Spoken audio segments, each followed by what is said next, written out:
Garden ডিচের ঘটনায় পেশ হলো না পূর্ণাঙ্গ রিপোর্ট। গার্ডেন ডিচের নির্মাণ ভাঙার ঘটনায় প্রাথমিক রিপোর্ট পেশ করেছে ফ্যাক্ট ফাইন্ডিং কমিটি।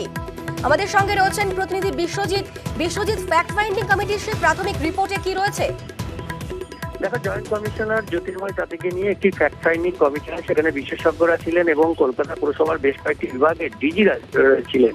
এবং এই যে কমিটি, সেই কমিটি 7 দিনের মধ্যে রিপোর্ট দেবে এমনটাই প্রাথমিকভাবে বলা হয়েছিল, কিন্তু তারপর সময়সীমা বাড়ানো হয়।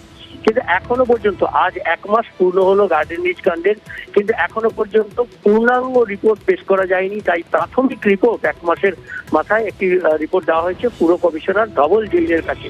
এবং সেখানে স্পষ্ট জানিয়েছে ফ্যাক্ট ফাইন্ডিং কমিটি যে মূলত নির্মাণ কাজে কোনো নিয়ম মানা হয়নি। নির্মাণ কাজে ব্যবহার করা যে সমস্ত সামগ্রী, সেগুলো খুব নিম্নমানের, অর্থাৎ যে নির্মাণের নকশা থেকে শুরু করে যাবতীয় নিয়ম, পুরসভার নিয়ম থেকে শুরু করে ইঞ্জিনিয়ারিং যে সমস্ত নিয়ম, সেই সমস্ত কোনো মাত্রাই মানা হয়নি। যেমন ইঞ্জিনিয়ারিং মাপকাঠিতে যে সমস্ত জিনিস ব্যবহার করার কথা, সেগুলো ব্যবহার করা হয়নি।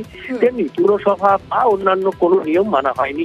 প্রাথমিকভাবে এই রিপোর্ট জমা পড়েছে এবং যে মেটেরিয়ালস যাদবপুর বিশ্ববিদ্যালয় পরীক্ষার জন্য গিয়েছিল, চাঙর থেকে, রড থেকে, সেই সমস্তগুলো খুব নিম্নমানের বলে জানা গেছে। যদিও এখনো মাটি পরীক্ষা কাজ বাকি রয়েছে এবং এছাড়াও আরো কিছু তথ্য তালাশ করে পূর্ণাঙ্গ রিপোর্ট দেওয়ার জন্য সময় চেয়েছে ফ্যাক্ট ফাইন্ডিং কমিটি।